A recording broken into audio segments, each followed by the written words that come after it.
Hello and welcome. हम अपने सभी स्टूडेंट्स का साइंस के इस क्लास में वेलकम करते हैं।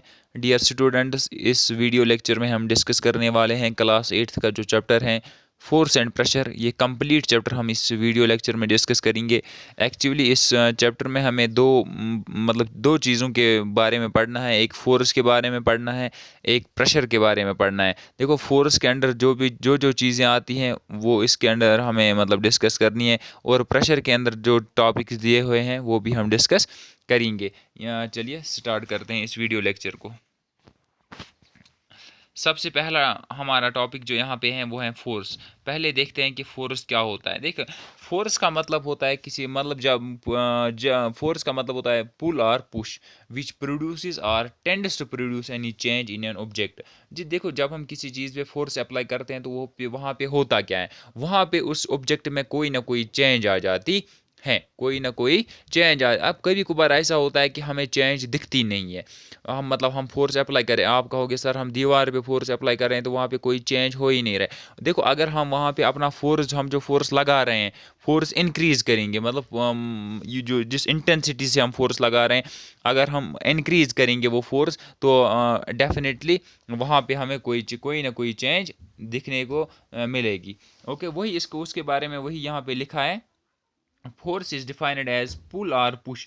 यहाँ पे लिखा है force is defined as pull और push which produces or tends to produce, या उसी वक्त चेंज होगी या चेंज होने वाली होगी any change in an object. जिस ऑब्जेक्ट पे हम फोर्स अप्लाई करेंगे, या तो उसमें डायरेक्टली चेंज आ जाएगी, या जब हम अपना फोर्स इंक्रीज करेंगे तब जाके उसमें कोई ना कोई चेंज आ सकती है। अब यहाँ पे नेक्स्ट क्या लिखा है, force acting on an object cause the change cause the object to change. अब देखो, जब जिस ऑब्जेक्ट पे हम फोर्स अप्लाई करते हैं उसमें कोई ना कोई चेंज आती है। वो चेंज क्या हो सकती है, वो शेप में भी चेंज हो सकती है, वो साइज में भी। कभी कभार आप मानो हमारे पास एक पेज है, जब हमने उसको हाथ में लिया, उस पर फोर्स अप्लाई किया, तो वो बेंड हो जाएगा, वो वो फोल्ड हो जाएगा। दैट मीन्स उसकी शेप जो है वो चेंज हो गई। अब कभी कभार साइज भी चेंज हो सकता है किसी ऑब्जेक्ट का, या किसी ऑब्जेक्ट पे, कोई ऑब्जेक्ट अगर रेस्ट पे है, हमने उस पर फोर्स अप्लाई किया तो क्या होगा, वो मोशन में आ जाएगा। दैट मीन्स फोर्स जो है ना, फोर्स जब हमने किसी चीज़ पे फोर्स अप्लाई किया तो वो मोशन में आ गया। या ऐसा भी हो सकता है, जब हम किसी चीज़ पे फोर्स अप्लाई करेंगे वो रेस्ट में, अगर वो मोशन में है वो रेस्ट में आ जाएगा। या ऐसा भी हो सकता है, किसी चीज़ को हम एक्सिलरेट कर सकते हैं, किससे, फोर्स से। मिसाल के तौर पर अगर हमारे पास कोई एक व्हील जैसा है कुछ, वो चल रहा है, जब हम उस पर फोर्स अप्लाई करेंगे तो उसकी स्पीड जो है ना वो चेंज हो जाएगी। वही स्पीड, चेंज इन स्पीड जो है ना, उसी को एक्सेलरेशन कहते हैं। होप कि आपको इतना समझ आ गया होगा।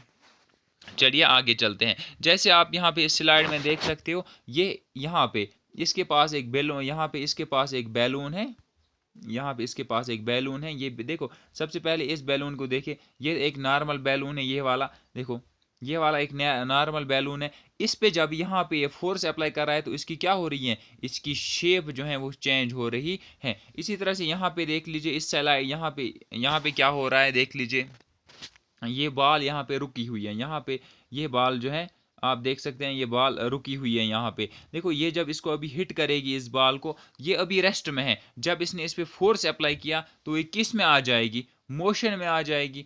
समझ आ रहा है ना आपको। दैट मीन्स जब हम किसी चीज़ पे फोर्स अप्लाई करते हैं उसकी शेप भी चेंज हो सकती है, वो अगर रेस्ट में वो मोशन में भी आ सकती हैं।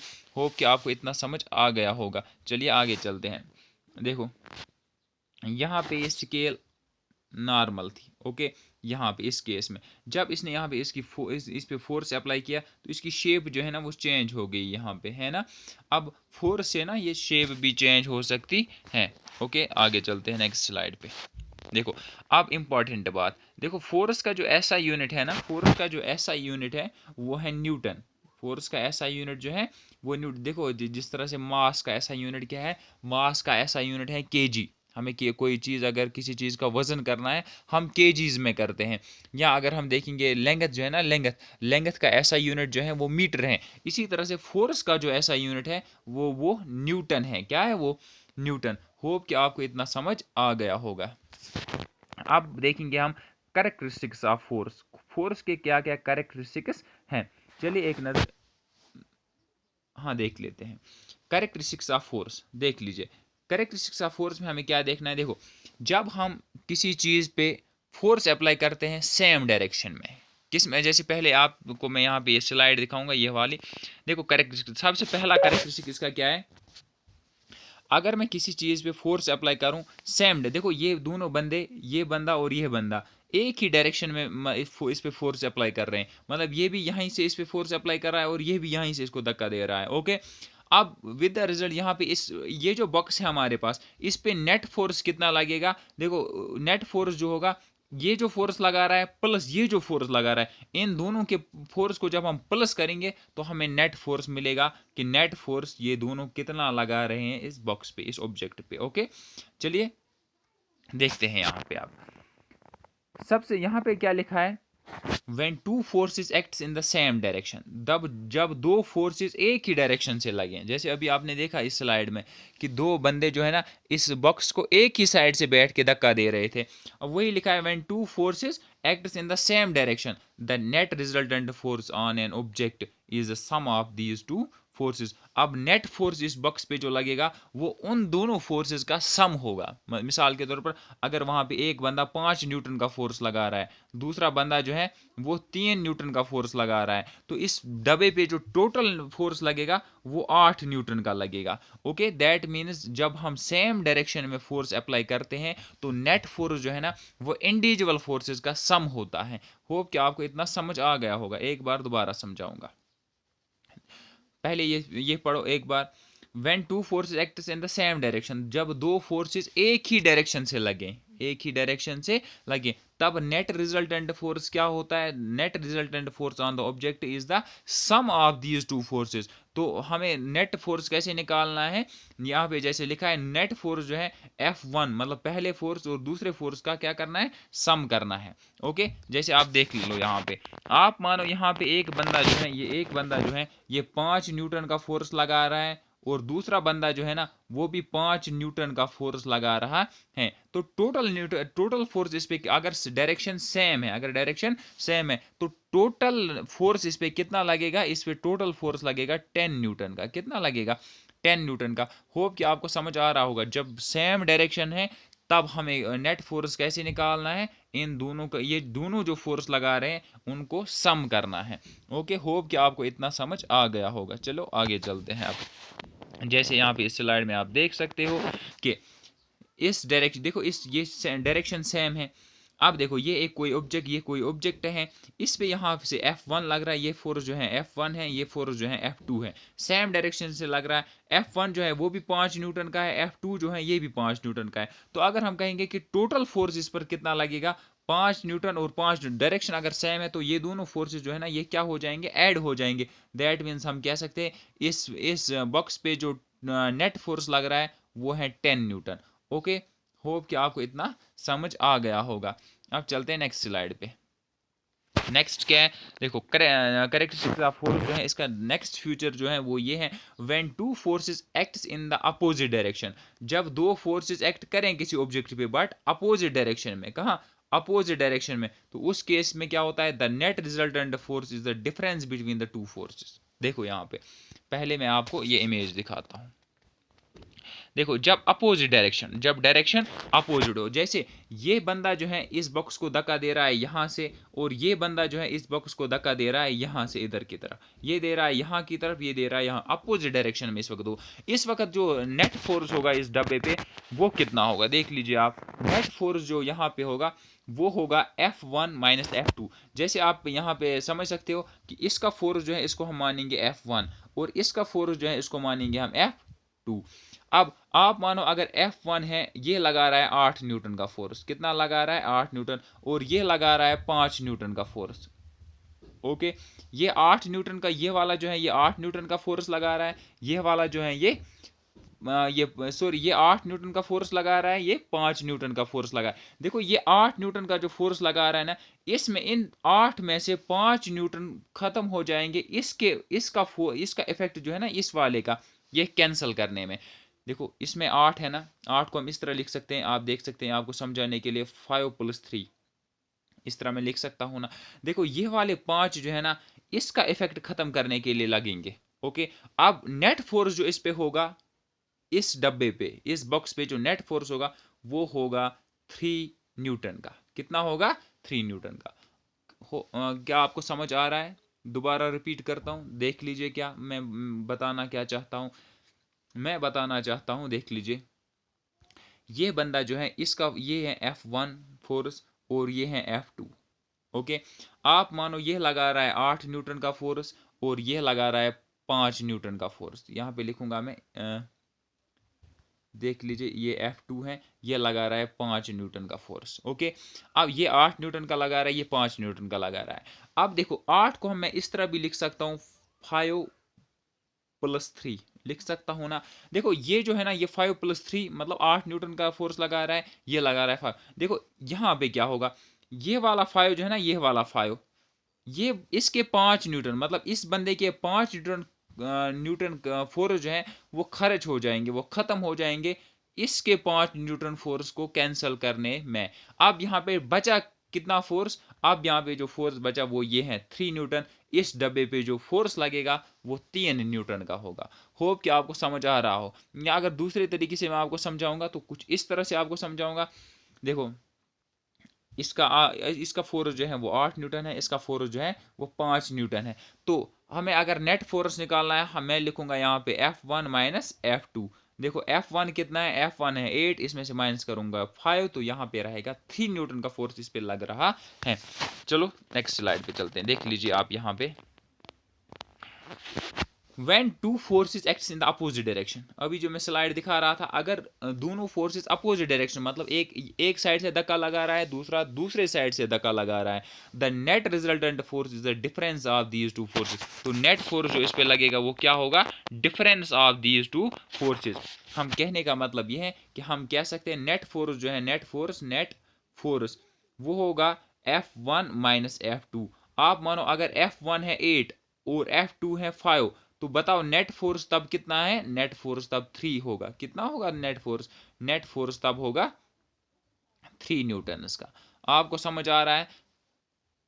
देखो जब अपोजिट डायरेक्शन में फोर्स लग रहे हैं तब नेट फोर्स अगर हमें निकालना होगा वो डिफरेंस होगा उन दोनों फोर्सेस का। एक अगर 8 न्यूटन का फोर्स लगा रहा है, दूसरा अगर 5 न्यूटन का फोर्स लगा रहा है, हम उनके बीच में देखेंगे डिफरेंस कितनी है। जो वहां पे डिफरेंस निकल के आएगी वही नेट फोर्स होगा। जैसे यहाँ पे नेट फोर्स कितना निकल के आ रहा है? 3 न्यूटन। होप कि आपको यहाँ पे समझ आ गया होगा। चलिए, जैसे यहाँ पे भी आपको दिखाया गया है कि अगर अपोजिट डायरेक्शन है तब नेट फोर्स कितना होता है? तब नेट फोर्स होता है F1 - F2। हम सपोज करेंगे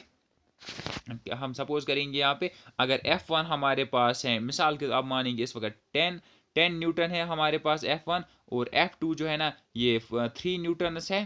तो बताओ यहाँ पे नेट फोर्स कितना होगा? तब उस कंडीशन में हमारे पास नेट फोर्स होगा 10 - 3, वो होगा 7 न्यूटन।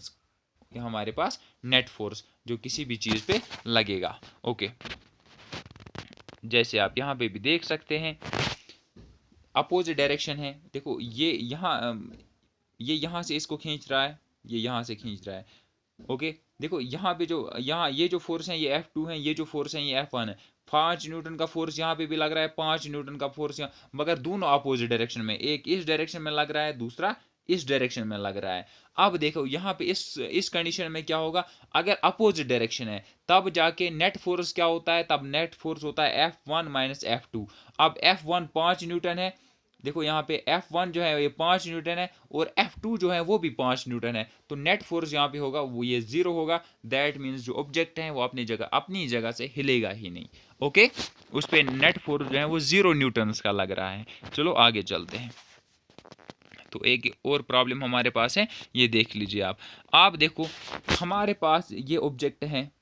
ओके, इस ऑब्जेक्ट पे यहाँ से 6 न्यूटन का फोर्स लग रहा है, यहाँ से 6 न्यूटन का फोर्स। दैट मीन्स ये दोनों फोर्सेस जो है ना सेम डायरेक्शन में लग रहे हैं। जब ये सेम डायरेक्शन में लग रहे हैं तो यहाँ पे इन दोनों का नेट फोर्स जो होगा ना वो प्लस होगा, प्लस इन दोनों को प्लस करके दैट मीन्स 6 और 6 होता है 12। यहाँ पे इन दोनों का फोर्स जो है ना वो 12 न्यूटन होगा। कितना होगा? बट अपोजिट डायरेक्शन से कितना फोर्स लग रहा है? 3 न्यूटन। अब देखो इन दोनों को हम मानेंगे F1, दैट मीन्स F1 ये है, ये सेम डायरेक्शन से लग रहा है, ये जो है ये F2 है।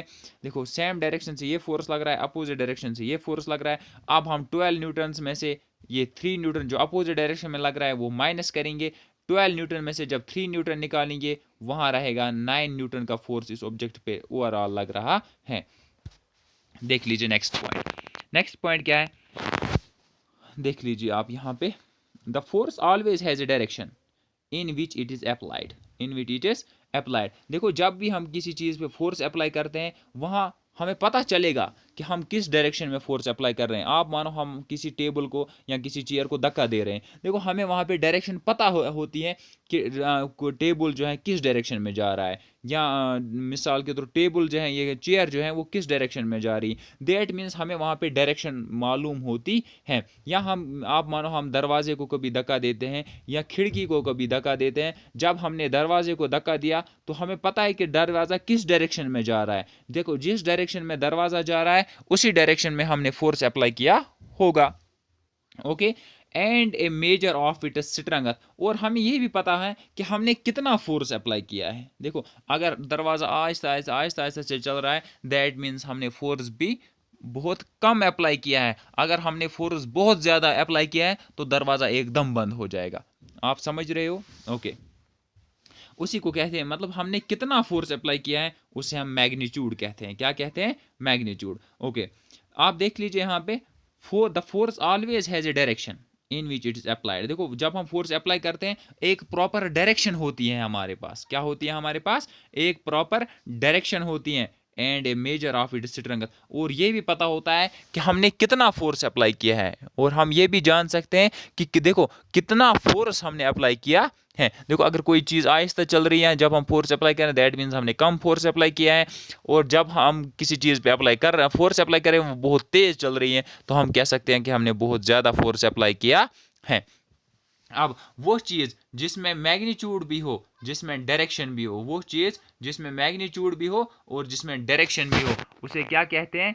उसे हम कहते हैं वेक्टर क्वांटिटी। क्या कहते हैं? Vector quantity, VACTOR। तो आप यहाँ पे कह सकते हो कि फोर्स जो है ना, फोर्स ये क्या है? ये वेक्टर क्वांटिटी है। फोर्स एक वेक्टर क्वांटिटी है क्योंकि इसके पास यहाँ में डायरेक्शन भी मालूम होती है और मैग्नीट्यूड भी मालूम होता है। मैग्नीट्यूड का मतलब ये होता है कि हमने कितना अप्लाई किया है, कितना मतलब कितना फोर्स अप्लाई हमने किया। हमें फोर्स की डायरेक्शन भी मालूम होती है और ये भी मालूम होता है कि कितना फोर्स हमने अप्लाई किया है। होप कि आपको यहाँ तक समझ आ गया होगा। ओके, नेक्स्ट देखो जैसे आप इस इमेज से समझ सकते हो।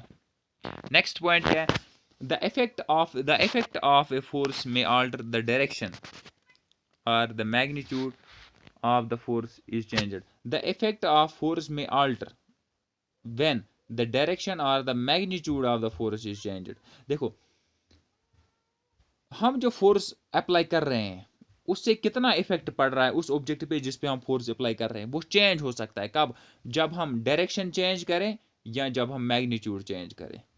ओके, मतलब हम जिस डायरेक्शन में धक्का दे रहे हैं, अगर हमने वो डायरेक्शन चेंज की, मिसाल के तौर पर हम एक साइड से धक्का दे रहे हैं, हम चले गए दूसरे साइड से धक्का देने के लिए, या हम जितना फोर्स अप्लाई कर रहे थे हमने उतना फोर्स अप्लाई ना किया, हमने कम फोर्स अप्लाई किया या ज़्यादा फोर्स अप्लाई किया।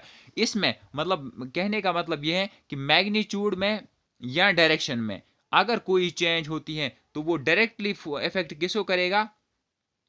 किसी उस ऑब्जेक्ट को जिस पे हम फोर्स अप्लाई कर। द इफेक्ट ऑफ फोर्स में आल्टर व्हेन आप फोर्स हम कितना अप्लाई कर रहे हैं मतलब किसी चीज़ पे, वो डायरेक्टली इफेक्ट होगा मैग्नीट्यूड डायरेक्शन से और मैग्नीट्यूड से। मिसाल अगर हमने डायरेक्शन चेंज की तो फोर्स पे भी इफेक्ट पड़ेगा, अगर हमने मैग्नीट्यूड चेंज किया तो फोर्स पे भी इफेक्ट पड़ेगा जो हम किसी चीज़ पे अप्लाई कर रहे हैं। ओके, नेक्स्ट पॉइंट क्या है यहाँ पे आप देख सकते हैं।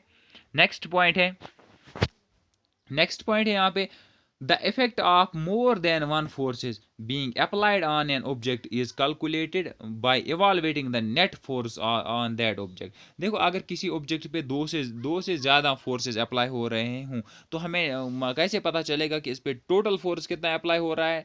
वो हमें वहाँ पे निकालना पड़ेगा। हमें क्या निकालना पड़ेगा? नेट फोर्स निकालना पड़ेगा, जैसे आप यहाँ इस स्लाइड में समझ सकते हो।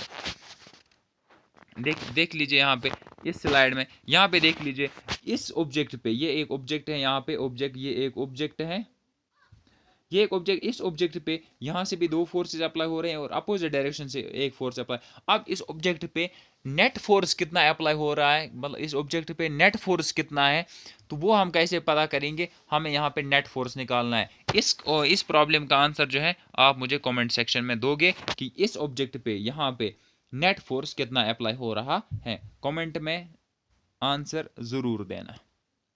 ओके, कैरेक्टरिस्टिक्स ऑफ फोर्स का 6th पॉइंट क्या है, देख लीजिए यहाँ पे, force acting on an object, force acting on an object may bring a change in it's state of motion. देखो, जब हम किसी चीज पे फोर्स अप्लाई कर रहे हैं तो उसके मोशन में, अगर वो मोशन में, उसके मोशन में चेंज आए। मैंने आपको पहले ही एक एग्जांपल बताई है। आप मानो अगर हमारे पास एक टायर है, वो चल रहा है हमारे सामने सामने, जितना हम उस पर धक्का देंगे, मतलब जितना हम उसको फोर्स अप्लाई करेंगे, उतना उसके मोशन में चेंज आ जाएगी। आप मानो वो मतलब 5 की स्पीड से चल रहा है, 5 किलोमीटर पर आवर की स्पीड से हमारे सामने एक टायर चल रहा है। जब हमने उसको धक्का, जितना हम उसको धक्का देंगे, तो मतलब जितना हम उस पर फोर्स अप्लाई करेंगे, उतना उसका मोशन जो है ना वो चेंज हो जाएगा। दैट मीन्स हम यहाँ पे कह सकते हैं कि फोर्स अप्लाई करने से किसी चीज के स्टेट ऑफ मोशन में चेंज आ सकती है।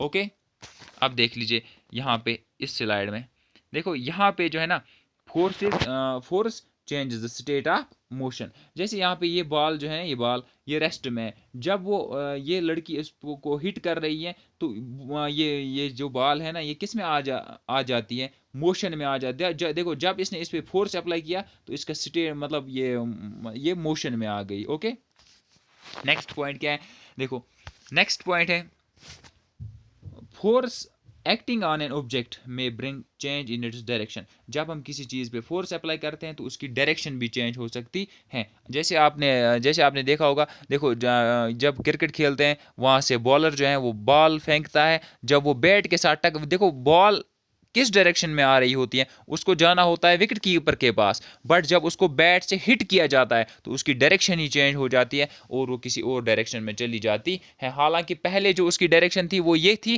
कि उसको आना था डायरेक्ट और विकेट कीपर के पास जाना था, बट बीच में जो बैट्समैन बैठा था, बैट्समैन ने उस बॉल को हिट किया और बॉल किसी और डायरेक्शन में चली गई। ओके, होप कि आपको समझ आ रहा होगा। जैसे आप यहाँ पे देख सकते हैं, इस force can change the direction of the moving object. जैसे यहाँ से ये बॉल आई, यहाँ से कहीं से बॉल आई होगी, और जब बैट के साथ इसको जाना था डायरेक्ट पीछे विकेट कीपर के पास, बट जब हमने यहाँ पे बैट से इस पे फोर्स अप्लाई किया तो इसकी डायरेक्शन क्या होगी, चेंज हो सकता है। देखो, आप यहाँ से ऐसे समझ सकते हो, यहाँ से मतलब ये बॉल जो है यहाँ से आई होगी, जब इसको हिट हुआ ना, जब इसको मतलब हमने हिट किया, तो हो सकता है ये यहाँ से चली जाएगी, कहाँ से, इधर से, यहाँ इधर इधर से चली जाए।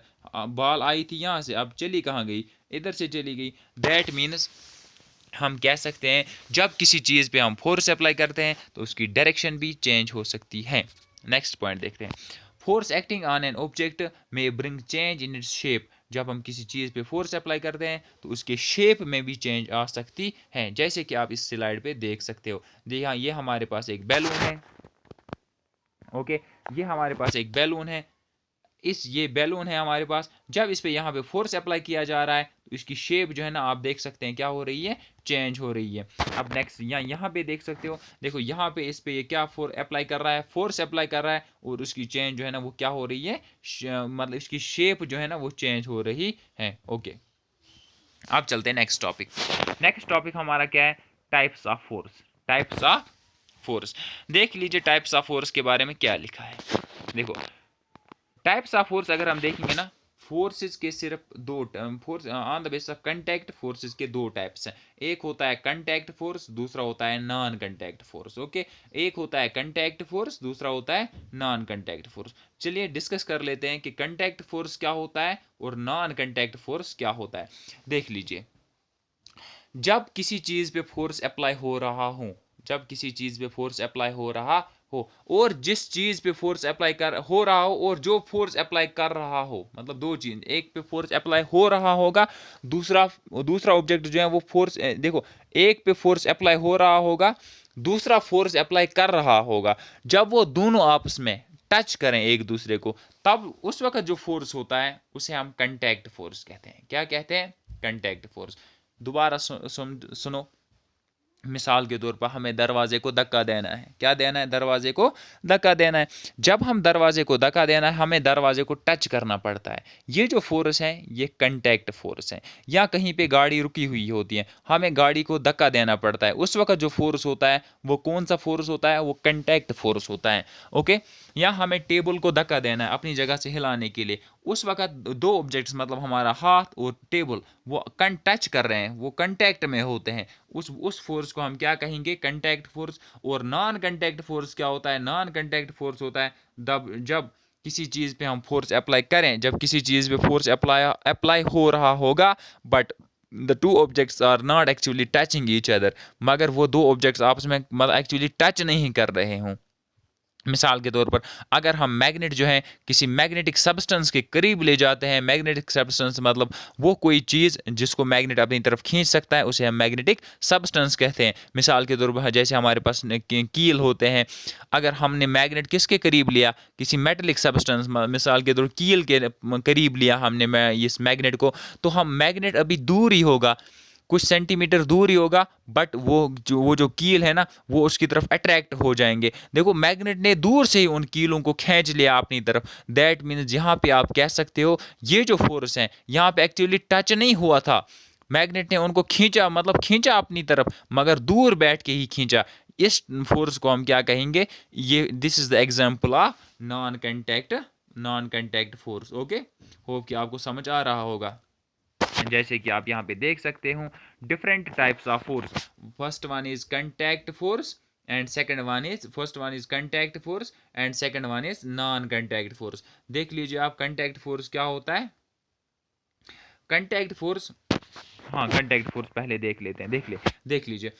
Force which can be applied only when it is in contact with object, जो मैंने आपको ऑलरेडी कहा, जब दो ऑब्जेक्ट्स आपस में टच करें उस वक्त जो फोर्स होता है उसे हम क्या कहते हैं, कंटैक्ट फोर्स। और जब दो ऑब्जेक्ट्स आपस में एक्चुअली टच ना करें, the force which can be applied without the contact with object, तो उस ऑब्जेक्ट को हम उस फोर्स को हम क्या कहते हैं, नॉन कंटैक्ट फोर्स कहते हैं।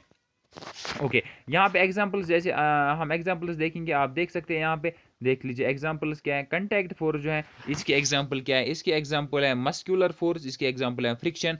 और दूसरा जो है नॉन कंटैक्ट फोर्स, इसकी एग्जांपल जो है, इसकी एग्जांपल है, इसकी एग्जांपल जो है वो ये है मैग्नेटिक फोर्स, उसकी एग्जांपल जो है इलेक्ट्रोस्टैटिक फोर्स, और उसकी एग्जांपल है ग्रेविटेशनल फोर्स या or we can say gravity. Okay, चलिए कंटैक्ट फोर्सेस को स्टार्ट करते हैं।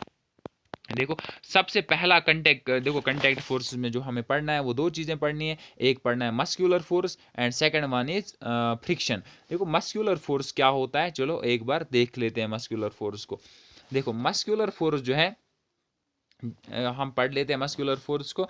Muscular force is the force exerted by using body parts. जब हम फोर्स किसी चीज़ पे अप्लाई करें मगर अपनी बॉडी पार्ट्स का इस्तेमाल करके, मिसाल के तौर पर हम किसी चीज़ पे फोर्स अप्लाई कर रहे हैं मगर कैसे, हाथ से धक्का दे रहे हैं या अपने पैर से धक्का दे रहे हैं। देखो हमने फुटबॉल पे फोर्स अप्लाई किया, हमने वहाँ पे अपने किस बॉडी पार्ट का इस्तेमाल किया, अपने पैर का इस्तेमाल किया। हमने दरवाजे को अपनी तरफ खींचा, हमने उस पर फोर्स अप्लाई किया, मगर हमने किस चीज़ का उस वहाँ पे इस्तेमाल किया, अपने बॉडी पार्ट का, दैट मीन्स अपने हाथ का इस्तेमाल किया। ओके, जब भी हम किसी चीज़ पे फोर्स अप्लाई करते हैं, मगर हम अगर जब भी हम किसी चीज़ पे फोर्स अप्लाई करते हैं अपने बॉडी पार्ट का इस्तेमाल करके, तो उस फोर्स को हम कहते हैं मस्कुलर फोर्स। क्या कहते हैं, मस्कुलर फोर्स।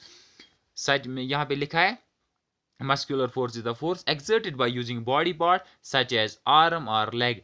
इट इज़ देखो अब जैसे हम वहाँ मिसाल के कभी कभार अपनी लेग का इस्तेमाल करते हैं फोर्स अप्लाई करने के लिए, कभी कभार अपनी आर्म का यूज़ करते हैं फोर्स अप्लाई करने के लिए। उसके बाद क्या लिखा है, it is the force produced by the muscle action. ये फोर्स जो हम मस्कुलर फोर्स जो है ना, ये कैसे प्रोड्यूस हो जाता है, by muscle action. By muscle मतलब जब हम अपना कोई बॉडी पार्ट जो है ना हिलाते हैं। Okay, and is contact force, और ये जो फोर्स होता है ना मस्कुलर फोर्स, ये क्या है, कंटैक्ट फोर्स। क्यों है contact force, because there is contact between the surface, क्योंकि वहाँ पे दो सरफेस आपस में, क्या हमारा हाथ एक है, दूसरा क्या है, मिसाल के दरवाज़ा दूसरा है, ये दोनों चीज़ें आपस में क्या कर रहे हैं, टच कर रहे हैं। ओके, उसके बाद नेक्स्ट स्लाइड क्या है देख लीजिए, यहाँ पे आप देख सकते हैं कंटैक्ट फोर्सेस के बारे में और क्या लिखा है यहाँ पे, मस्कुलर फोर्स के बारे में क्या लिखा है, every movement of the body is the result of muscular force. देखो हम कोई जो भी मूवमेंट अपनी बॉडी में, मतलब हमारी बॉडी जो भी मूवमेंट करती है, that is the result of muscular force. वो मस्कुलर फोर्स की वजह से होता है। जिस मिसाल के तौर हम वॉकिंग का, हम चलते हैं, हम running, jumping, lifting a weight extra, ये सारी जो, ये all are examples of muscular force. ये सारे के सारे एग्जाम्पल्स हैं किस चीज़ के, मस्कुलर फोर्स के एग्जाम्पल हैं। ओके, नेक्स्ट स्लाइड पे चलते हैं। देख लीजिए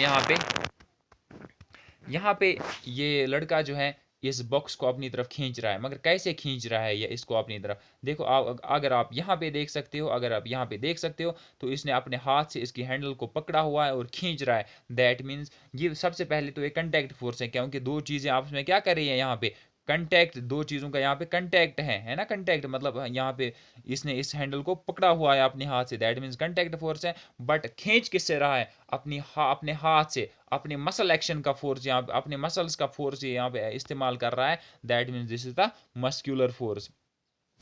यहाँ पे भी देख सकते हैं ये फोर्स जो है यहाँ पे ये लगा रहे हैं, अपने हाथों से फोर्स लगा रहे हैं। This is also an example of muscular force. Okay, next जो हमें पढ़ना है कंटैक्ट फोर्सेस में, जो नेक्स्ट पॉइंट हमें पढ़ना है वो है फ्रिक्शन। फ्रिक्शन क्या होता है, देखो जब भी कोई चीज़ चलता है या चलना चाहता है, उसको मतलब फ्रिक्शन जो है वो चलने नहीं देती है। और देखो वो एक अपोजिंग फोर्स महसूस करता है। मिसाल के तौर पर जब भी अगर हम पाँव ज़मीन पे रखें और उसको घसीटना चाहे खुद ऐसे खुद ब खुद उसको आगे ले जाना चाहे, तो आप देखोगे कि एक फोर्स हमें वापस धक्का दे रहा है। वो फोर्स जो होता है उसी को हम क्या कहते हैं, फ्रिक्शन कहते हैं। या अगर हम सीमेंट की दीवार पे हाथ रख के आगे चलाना चाहते हैं, या ज़मीन पे हाथ रख के उसे उसे आगे धक्का देना, आगे चलाना चाहते हैं, तो हमारा हाथ तो आगे चलेगा, but we will experience a force, we will feel a force, हमें एक अपोजिंग फोर्स लगेगा जो हमें चलने में, हमारे हाथ को चलने में मतलब रुकावट पैदा कर देगा। उस फोर्स को, वो जो अपोजिंग फोर्स हम महसूस कर रहे हैं, उसी को हम फ्रिक्शन कहते हैं। उसे हम क्या कहते हैं, फ्रिक्शन कहते हैं। और देखते हैं फ्रिक्शन के बारे में क्या लिखा है। Friction is the force that resists motion. Friction एक किस्म का फोर्स है जो मोशन को, मतलब रेसिस्टर मोशन मतलब किसी चीज़ को चलने नहीं देता, किसी चीज़ को चलने में दिक्कतें पैदा करता करता है। देखो कब, when the surface of one object comes in contact with the surface of another object, जब दो सरफेसेस आपस में एक दूसरे के कांटेक्ट में आ जाते हैं, उस वक्त जो अपोजिंग फोर्स वजूद में आता है, उसी को हम क्या कहते हैं, उसे हम फ्रिक्शन कहते हैं। देखो फ्रिक्शन जो है ये अपोजिंग फोर्स है, दैट मीन्स एक किस्म का फोर्स है। तो इसका ऐसा यूनिट जो है ना वो न्यूटन है। क्या है इसका ऐसा यूनिट, यहाँ पे लिखा हुआ है, इसका ऐसा यूनिट जो है वो न्यूटन है। ओके, चलिए आगे चलते हैं। जैसे आप यहाँ पे देख सकते हो इस स्लाइड में अच्छे से, फ्रिक्शनल फोर्स क्या होता है। देखो यहाँ पे, देखो ये लड़का जो है फोर्स लगा रहा है, इस बॉक्स को धक्का दे रहा है यहाँ की तरफ। ओके, एक्सटर्नल फोर्स इस डायरेक्शन में लग रहा है, इस डायरेक्शन में आगे जाना चाहता है ये। Okay, but force of friction जो है ना, ये इसको कहाँ की तरफ धक्का देगा, वापस वो पीछे की तरफ धक्का देगा। दैट मीन्स इसको चलने में मुश्किलें, मतलब मुश्किलें पैदा करेगा, इसको चलने में थोड़ी सी हिंड्रेंस होगी, ठीक है, मतलब रुकावट होगी इसको चलने में, ठीक है।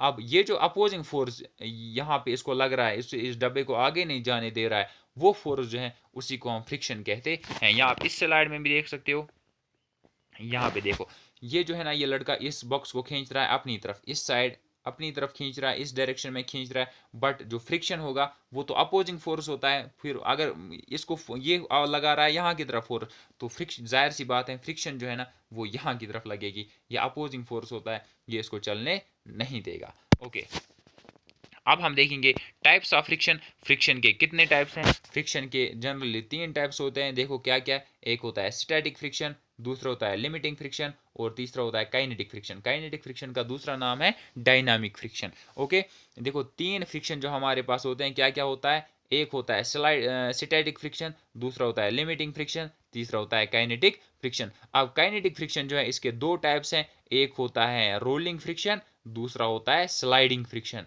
अब देखो इनको एक एक करके डिस्कस करते हैं। चलिए यहाँ पे इस स्लाइड में चलते हैं, देख लीजिए types of friction. Types of friction के बारे में क्या लिखा है वो डिस्कस करते हैं। देखो यहाँ पे स्टैटिक फ्रिक्शन के बारे में पहले हम कुछ पढ़ेंगे। Static friction is the force, static friction is the force that keeps a body at rest. देखो, जब मतलब दो चीज़ें रेस्ट, कोई चीज़ दूसरी चीज़ के सरफेस पे बैठा हो बट एट रेस्ट हो, जब दो चीज़ें आपस में रेस्ट में होती हैं। मिसाल के तौर पर हमने टेबल पे कोई बुक रखी, अब बुक जो है ना वहां पे रेस्ट में है ना, रेस्ट में।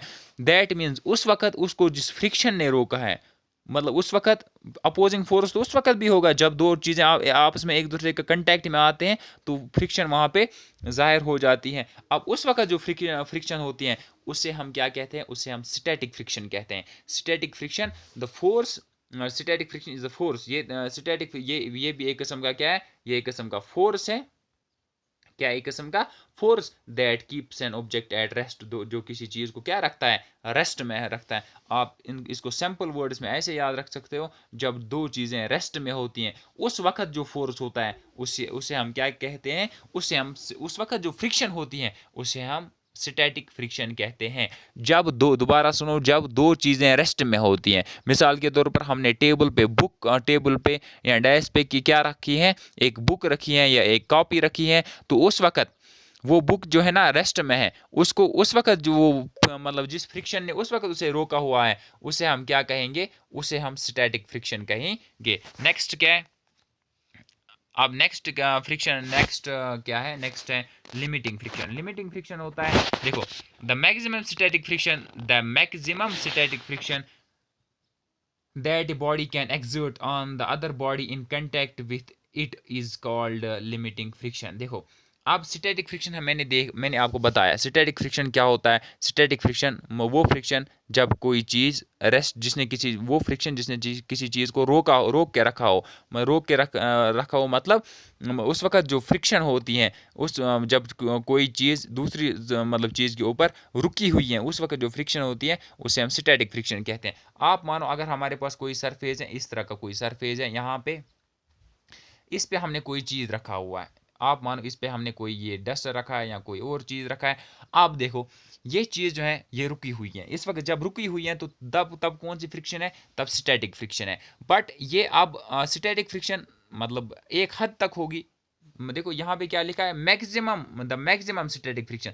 देखो अब स्टैटिक फ्रिक्शन के मतलब स्टैटिक फ्रिक्शन इससे ज़्यादा अब काम नहीं कर सकते। स्टैटिक फ्रिक्शन के पास जितनी एबिलिटी थी इसको रोकने के लिए, इस ऑब्जेक्ट को रोकने के लिए उसने अपनी सारी एबिलिटी लगाई। अब ये वाला ऑब्जेक्ट जो है, ये वाला ऑब्जेक्ट ये अब जाने के लिए तैयार है, मतलब ये अब निकलने के लिए तैयार है। उस वक्त जो फ्रिक्शन, जब स्टैटिक फ्रिक्शन एट पीक हो, जब मैक्सिमम स्टैटिक फ्रिक्शन हो और ऑब्जेक्ट जो है वो at the verge to move हो, मतलब जाने के लिए बिल्कुल तैयार हो, उस वक्त जो फ्रिक्शन होती है उसे हम क्या कहते हैं, उसे हम कहते हैं लिमिटिंग फ्रिक्शन। क्या कहते हैं, लिमिटिंग फ्रिक्शन।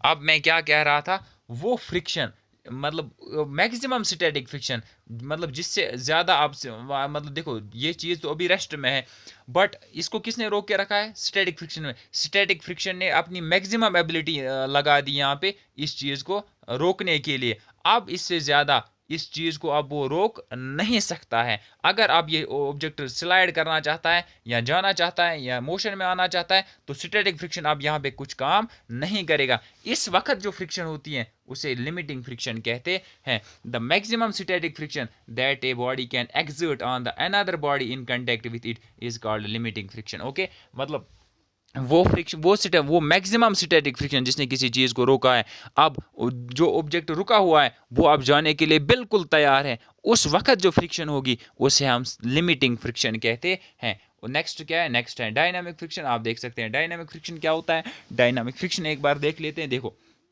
डायनामिक फ्रिक्शन क्या होता है, डायनामिक दूसरा नाम है इसका काइनेटिक फ्रिक्शन। देखो जब एक बॉडी दूसरी बॉडी के ऊपर से या स्लाइड कर रही हो या रोल कर रही हो, देखो जब एक बॉडी दूसरी बॉडी के ऊपर से या स्लाइड कर रही हो या रोल कर रही हो, उस वक्त भी मतलब फ्रिक्शन, एक किस्म का फ्रिक्शन, एक वो फ्रिक्शन महसूस कर रहा है। देखो जब भी कोई चीज़ दूसरी बॉडी के ऊपर से चलेगी या तो वो स्लाइड करेगी या तो वो रोल करेगी। अगर स्लाइड कर रही है तब भी फ्रिक्शन वो फील करेगी। अब अगर रोल कर रही है दूसरी बॉडी के ऊपर से तब भी वो फ्रिक्शन फील करेगी। अब स्लाइडिंग के दौरान जो फ्रिक्शन होती है उसे हम स्लाइडिंग फ्रिक्शन कहते हैं, और रोलिंग के दौरान जो फ्रिक्शन होती है उसे हम रोलिंग फ्रिक्शन कहते हैं। चलो एक बार पढ़ लेते हैं। It is the friction experienced by a body when it slides over the another body. वो फ्रिक्शन मतलब जो एक बॉडी फील करती है जब वो दूसरी बॉडी के ऊपर से क्या कर रही हो, स्लाइड कर रही हो। और rolling friction, it is the friction experienced bye a body when it rolls over the another body, जब ये दूसरी बॉडी के ऊपर से क्या कर रही हो, रोल कर रही हो। अब नेक्स्ट क्या है, अब है non contact forces. Non contact forces क्या होता है? नॉन कंटैक्ट फोर्सेस मतलब जब दो चीज़ें जो है ना आप एक दूसरे को मतलब जब एक चीज़ दूसरी चीज़ के ऊपर फोर्स अप्लाई करें विथआउट टचिंग इट, जब दो चीज़ें आपस में टच ना करें। और जैसे मैंने आपको मैग्नेट की एग्जांपल बताई थी, वो जो फोर्स होता है वो उसे हम क्या कहते हैं, उसे हम नॉन कंटैक्ट फोर्स कहते हैं। जैसे यहाँ पे पहला ही हमें पढ़ना है magnetic force. Magnetic force is an example of this non contact force. Okay, अब चलिए देखते हैं। Magnetic force can be defined as attractive और रिपल्सिव फोर्स। मैग्नेटिक फोर्स जो है ना ये क्या होगा, या अट्रैक्टिव होगा या रिपल्सिव होगा। That is exerted by magnet, जो एक मैग्नेट लगाता है ऑन अदर मैग्नेटिक मटीरियल, जो एक मैग्नेट लगाता है दूसरे मैग्नेटिक मटीरियल्स पे, वो फोर्स जो होता है ना उसे हम क्या कहते हैं, उसे हम मैग्नेटिक फोर्स कहते हैं। आप दोबारा समझो मैग्नेटिक फोर्स क्या होता है। Magnetic force is the force ये मैग्नेटिक फोर्स जो होता है ना, ये फोर्स, ये अट्रैक्टिव फोर्स, या तो फोर्स ऑफ अट्रैक्शन होगा या तो फोर्स ऑफ रिपल्शन होगा, या अट्रैक्टिव फोर्स होगा या रिपल्सिव फोर्स होगा। जो एक मैग्नेट लगाएगा किस पे लगाएगा, अदर मैग्नेटिक मटेरियल्स के, बाकी मैग्नेटिक मटेरियल्स पे। मैग्नेटिक मटेरियल्स मैंने ऑलरेडी आपको बताया है मैग्नेटिक मटेरियल्स क्या होता है। वो चीज़ें जिनको मैग्नेट अपनी तरफ खींच सकता है उन्हें हम मैग्नेटिक मटेरियल्स कहते हैं। अब वो चीज़ें जिनको मैग्नेट अपनी तरफ खींच सकता है उन्हें हम मैग्नेटिक मटेरियल्स कहते हैं। अब एक मैग्नेट जो दूसरे मैग्नेटिक मटेरियल्स को अपनी तरफ खींचने के लिए फोर्स लगाता है उसी को हम क्या कहते हैं, उसे हम मैग्नेटिक फोर्स कहते हैं। एक मैग्नेट जो दूसरे मैग्नेटिक मटेरियल्स को अपनी तरफ खींचने के लिए फोर्स लगाता है उसी फोर्स को हम मैग्नेटिक फोर्स कहते हैं। जैसे आप यहाँ पे देख सकते हो, देखो एक्चुअली यहाँ पे आपको क्या समझना है। देखो मैं यहाँ पे तो मैग्नेटिक, यहाँ पे जो फोर्स होगा वो मैग्नेटिक फोर्स होगा। देखो एक मैग्नेट के दो पोल्स होते हैं, एक होता है नॉर्थ पोल, दूसरा होता है साउथ पोल। ये एक मैग्नेट है, यहाँ पे भी है नॉर्थ पोल और साउथ पोल। आप देखो यहाँ पे साउथ पोल इस मैग्नेट का और नॉर्थ पोल इस मैग्नेट का, मतलब ये दोनों अनलाइक पोल्स हैं। इसका साउथ है, इसका नॉर्थ है, ये दोनों क्या करेंगे, अट्रैक्ट करेंगे। ये क्या थे, ये थे अनलाइक पोल्स। क्या थे ये, अनलाइक पोल्स क्या करते हैं आपस में, ये अट्रैक्ट करते हैं। यहाँ पे इस केस में कि देखेंगे, इस केस में क्या हो रहा है, देख सकते हैं आप यहाँ पे देख लीजिए। इस केस में क्या हो रहा है, ये नॉर्थ है ये भी नॉर्थ है, दैट मीन्स दोनों सेम है, दोनों लाइक पोल्स हैं। क्या है, ये दोनों लाइक पोल्स, LIKE। देखो लाइक पोल्स जो है ना ये आपस में रिपेल करते हैं। देखो जब इनको साथ साथ लेने की कोशिश करेंगे तो ये क्या करेंगे, एक दूसरे से दूर भागेंगे। दैट मीन्स लाइक पोल्स जो है ना ये क्या करते हैं, like poles repel each other and unlike poles attract each other. Okay, जैसे आप यहाँ भी देख सकते हैं, ये कील है। यहाँ पे ये कील जो है ये मैग्नेटिक मटेरियल्स है। मैग्नेटिक मटेरियल्स मतलब वो मटेरियल्स जिनको मैग्नेट अपनी तरफ खींच सकता है। और ये जो है ना हमारे पास ये मैग्नेट है, ये मैग्नेट इन मैग्नेटिक मटेरियल्स को अपनी तरफ खींच रहा है, जैसे आप एरो से देख सकते हो। ओके, अब ये मैग्नेट जो फोर्स लगा रहा है इन कीलों को अपनी तरफ खींचने के लिए, उसी फोर्स को हम मैग्नेटिक फोर्स कहेंगे। ओके दूसरा जो है यहाँ पे ग्रेविटेशनल फोर्स। ग्रेविटेशनल फोर्स भी क्या है, ये नॉन कंटैक्ट फोर्स है। देखो ग्रेविटेशनल फोर्स जो है, ग्रेविटेशनल फोर्स क्या होता है, अर्थ जो फोर्स लगा रहा है किसी भी चीज़ को अपनी तरफ खींचने के लिए। जैसे आपने देखा होगा यहाँ पे, आप देखो ये जो मतलब ये दरख्त है, इससे क्या गिर रहा है, इससे सेब गिर रहा है। ये सेब नीचे की तरफ ही क्यों आ रहा है, क्योंकि इसको ज़मीन अपनी तरफ खींच रहा है, इसको ज़मीन अपनी तरफ। यहाँ पे लिखा है ग्रेविटी पुल्स, ग्रेविटी या ग्रेविटेशनल फोर्स एक ही बात होती है। Gravity pulls everything downwards. Gravity जो है या ग्रेविटेशनल फोर्स जो है ये किसी भी चीज़ को अपनी तरफ खींच लेता है, ये किसी भी चीज़ को ज़मीन की तरफ खींच लेता है, नीचे की तरफ खींच लेता है। ओके।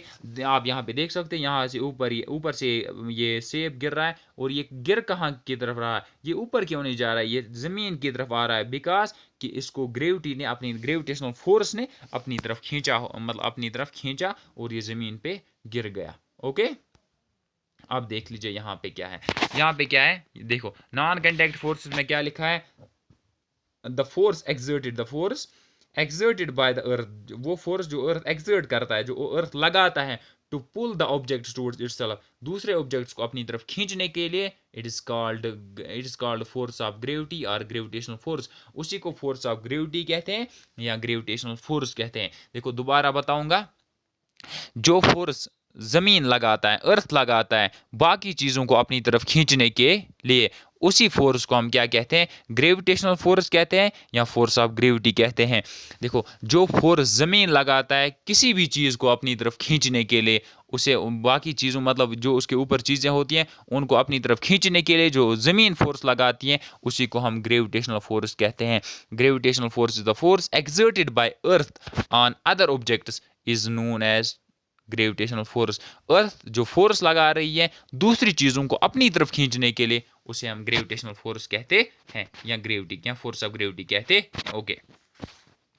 अब यहाँ पे एक चीज़ आपको याद रखनी है, ग्रेविटेशनल फोर्स जो है इसकी फार्मूला क्या है, इसकी फार्मूला ये होती है F=G_m_m divided by r square. देखो यहाँ इस फार्मूला से हमें पता चलेगा कि ग्रेविटेशनल फोर्स कितना है। देखो एफ यहाँ पे है ना, एफ का मतलब होता है फोर्स ऑफ ग्रेविटी, एफ का मतलब क्या है, फोर्स ऑफ ग्रेविटी, और जी जो है ना यहाँ पे जी का मतलब होता है ग्रेविटेशनल कांस्टेंट, और इसका वैल्यू होता है ये 6.67 इंटू 10⁻⁻11 न्यूटन मीटर स्क्वायर पर किलोग्राम स्क्वायर। वो यहाँ पे नहीं लिखा है तो आप लिख लेना अपने नोट्स में।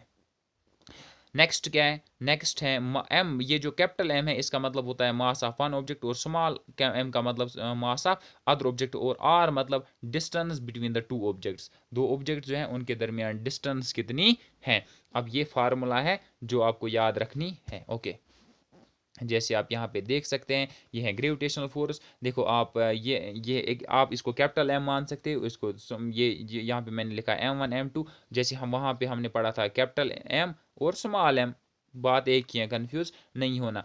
आप देखो ये जो ऑब्जेक्ट है ना, ये इस पे फोर्स लगा रहा है, ये जो ऑब्जेक्ट है ये इसकी तरफ फोर्स लगा रहा है, और इनके दरमियान जो डिस्टेंस है वो आर है, और फार्मूला यहाँ पे फार्मूला लिखी हुई है, आप देख सकते हैं, ये है फार्मूला लिखी हुई है यहाँ पे। अब चलते हैं नेक्स्ट स्लाइड पे। देखो दूसरा होता है इलेक्ट्रोस्टैटिक फोर्स। इलेक्ट्रोस्टैटिक फोर्स क्या होता है, हम एक बार देख लेते हैं। When a charged body either having a positive or negative charge, जब कोई charged body चाहे वो positively charged हो या negatively charged हो, exerts force on another charged body or uncharged body, जब दूसरी किसी charged body पे या uncharged body पे force apply करती है, that force is known as static electrostatic force, उस force को हम electrostatic force कहते हैं।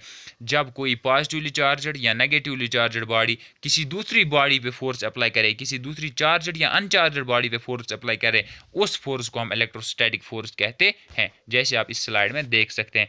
एक बात यहाँ पे याद रखनी है, इलेक्ट्रोस्टैटिक फोर्स जो है इसके रिलेटेड, देखो अगर लाइक चार्जेस हों, लाइक चार्जेस मतलब ये भी पॉजिटिव है ये भी पॉजिटिव है, मतलब दोनों लाइक चार्जेस हैं, तो ये रिपेल करेंगे। यहाँ पे जैसे ऊपर लिखा है लाइक चार्जेस रिपेल, ये भी पॉजिटिव है ये रिपेल करेंगे, मतलब रिपेल मतलब एक दूसरे से दूर भागेंगे।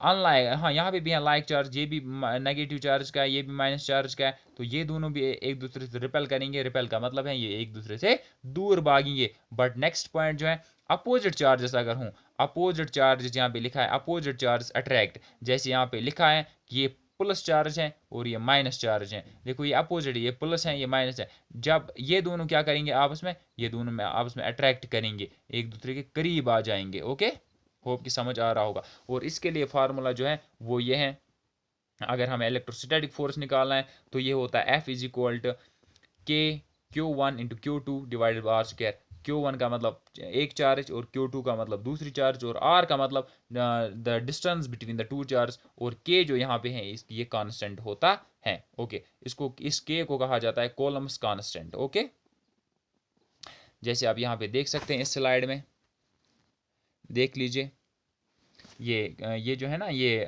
Q1 जो है ये एक चार्ज है, थोड़ा इसको मैं जूम करता हूँ, आपको ना अच्छी तरह से नजर आएगा। ये Q1 जो है ये एक चार्ज है, और ये Q2 जो है ये सेकंड चार्ज है।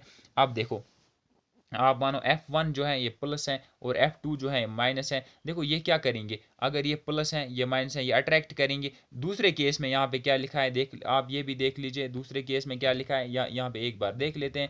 देखो ये प्लस है, ये भी प्लस है, मतलब F1 इस वक्त प्लस है, F2 इस वक्त प्लस है, तो ये लाइक चार्जेस हैं, तो ये क्या करेंगे, ये रिपेल करेंगे, एक दूसरे से दूर भागेंगे। और ये जो यहाँ पे जो फार्मूला लिखी है वो आप एक बार ज़रूर देखेंगे।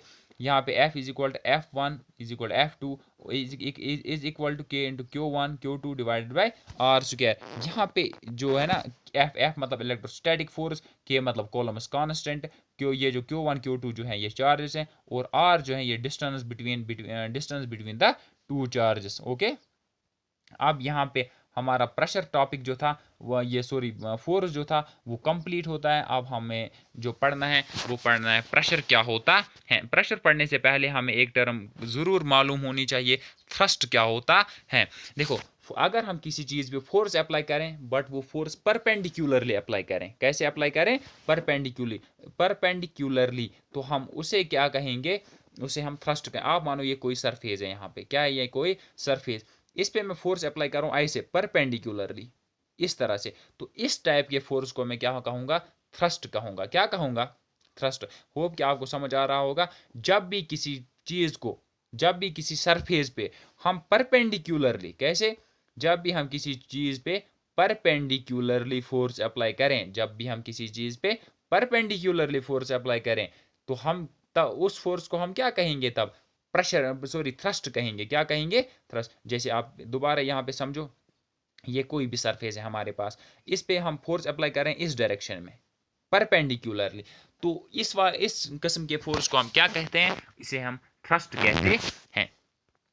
तो यहाँ पे जैसे आप देख सकते हो, देखो ये यहाँ पे सरफेस है ना, ये सरफेस, ये वाला यहाँ पे सरफेस है, और हम यहाँ से पाँव से जो फोर्स अप्लाई कर रहे हैं ये परपेंडिकुलरली है ना, परपेंडिकुलरली मतलब ये 90 डिग्री का एंगल यहाँ पे बनता है ना, तो इस टाइप के फोर्स को हम क्या कहते हैं, इसे हम थ्रस्ट कहते हैं। ओके, जैसे आप यहाँ पे देख सकते हैं ये कोई सरफेस है, ऊपर से परपेंडिकुलरली फोर्स अप्लाई हो रहा है, तो इसे भी हम थ्रस्ट कहेंगे। ओके, अब प्रेशर क्या होता है, प्रेशर की अगर आपको सिंपल डेफिनेशन सुननी है तो प्रेशर का मतलब होता है, प्रेशर होता है thrust per unit area, thrust per unit area. Thrust का मतलब होता है फोर्स अप्लाइड परपेंडिकुलरली, मतलब हम कितना फोर्स परपेंडिकुलरली अप्लाई कर रहे हैं और कितने एरिया पे फोर्स अप्लाई कर रहे हैं, उसी को हम क्या कहते हैं, उसे हम प्रेशर कह रहे हैं।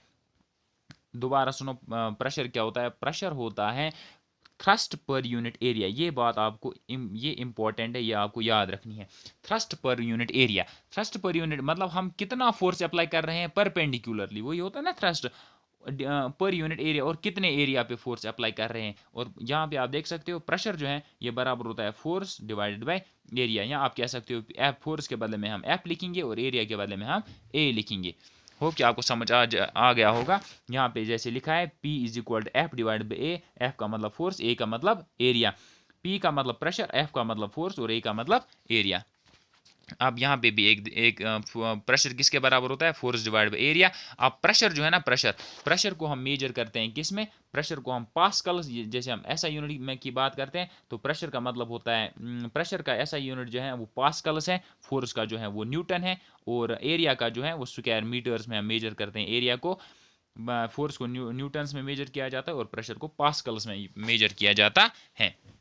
ओके, नेक्स्ट क्या है, liquids exert pressure on the walls of the container in which they are kept. Liquid जो है ना, जिस बर्तन में लिक्विड्स को हम रखेंगे वो उस बर्तन के वॉल्स पे मतलब साइडों पे प्रेशर बनाता है। आप मानो ये कोई बर्तन है हमारे पास, अगर हमने इसमें लिक्विड रखा है तो ये लिक्विड हमने इसमें रखा, आप देख सकते हैं यहाँ पे, तो ये इन वॉल्स पे, यहाँ ये जो वॉल्स है ना, यहाँ से ये इन पे प्रेशर बनाएगा, इन पे इस लिक्विड का प्रेशर इन वॉल्स पे होता है। Okay, gases exert pressure in all direction, और गैसेस जो है ना, गैसेस भी प्रेशर बनाते हैं ऑल डायरेक्शन, मतलब हर एक डायरेक्शन से वो प्रेशर लगाते हैं। ओके, नेक्स्ट क्या है, SI unit of pressure is SI unit of pressure is Newton पर मीटर स्क्वायर। देखो प्रेशर का ऐसा यूनिट क्या है, न्यूटन पर मीटर स्क्वायर, या हम शॉर्ट में कह सकते हैं पास्कल। ओके, न्यूटन, देखो क्या ये ऐसा क्यों है, देखो प्रेशर जो है ना ये बराबर होता है force divide by area, force divide by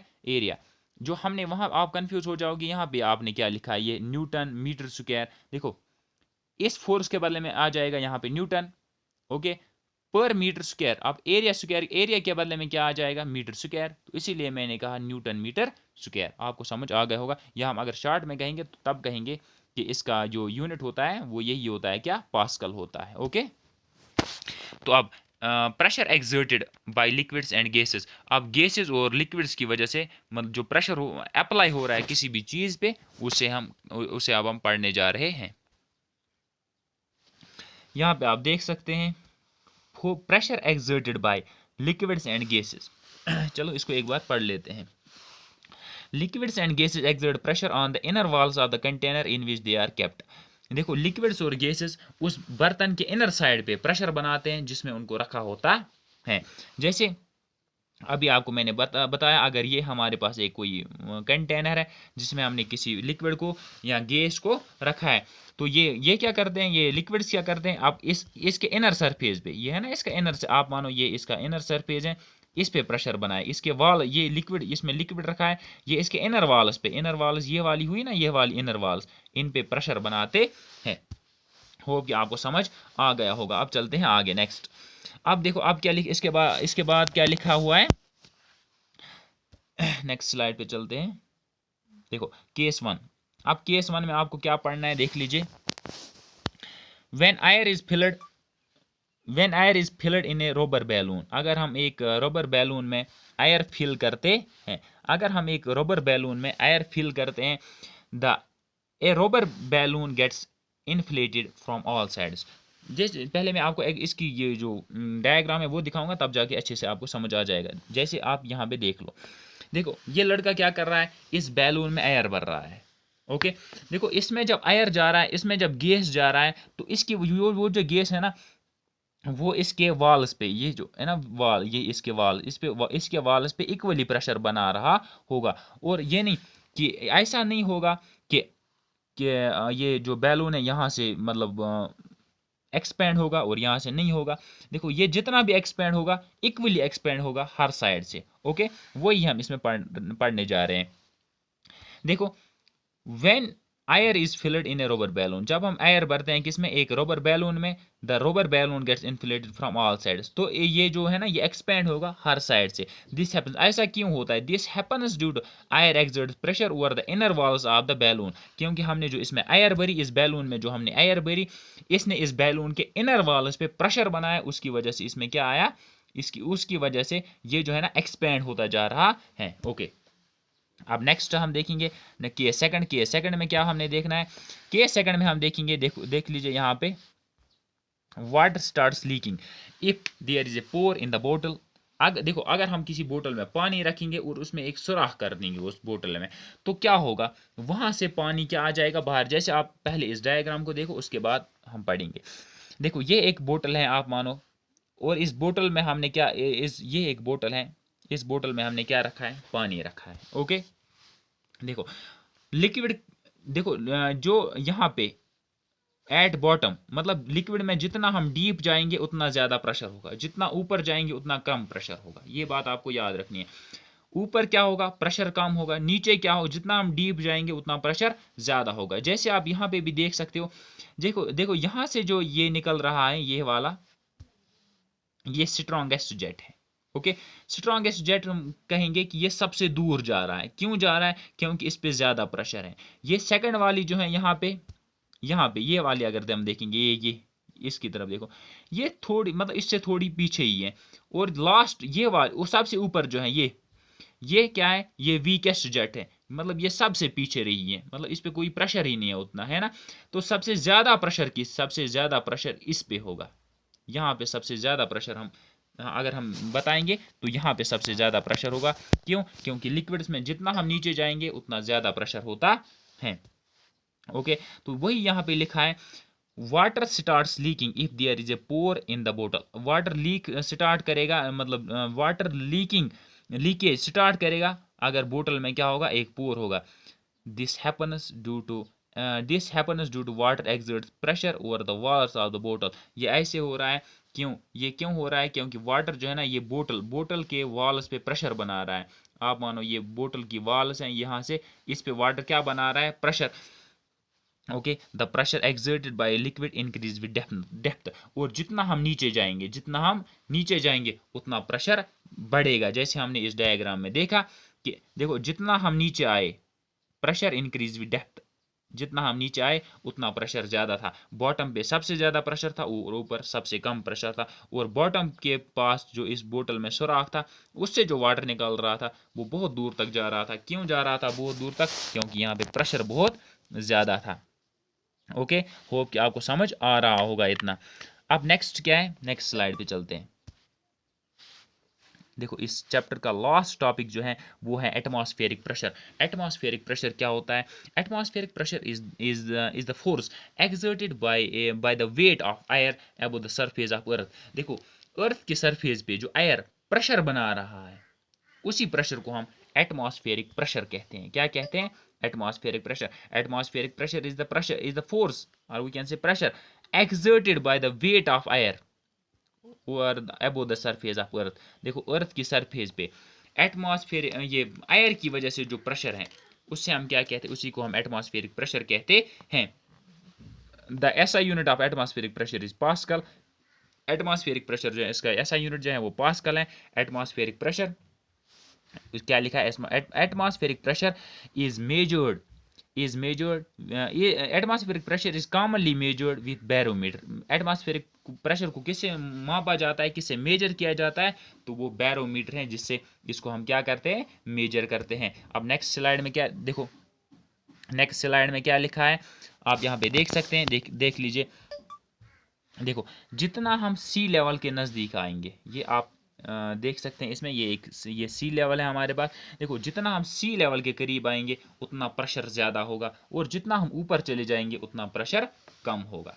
okay, C level के पास प्रेशर बहुत ज़्यादा होता है, और जितने पहाड़ों के ऊपर चले जाएंगे तो प्रेशर क्या हो जाएगा? प्रेशर उतना ही कम हो जाएगा। अब दूसरी बात यहाँ पे, ये एक बात आपको समझनी है, उसके बाद लेक्चर ख़त्म होगा। देख लीजिए। अब आप मानो यहाँ पे जो आयर होता है ना ज़मीन के करीब, यहाँ पे जब इस पे सूरज की रोशनी पड़ती है तो ये आयर जो है ना ये गर्म हो जाता है। क्या हो जाता है? गर्म। अब गर्म आयर जो है ना वो क्या होता है? वो हल्का होता है, वो चला जाता है ऊपर। कहाँ चला जाता है?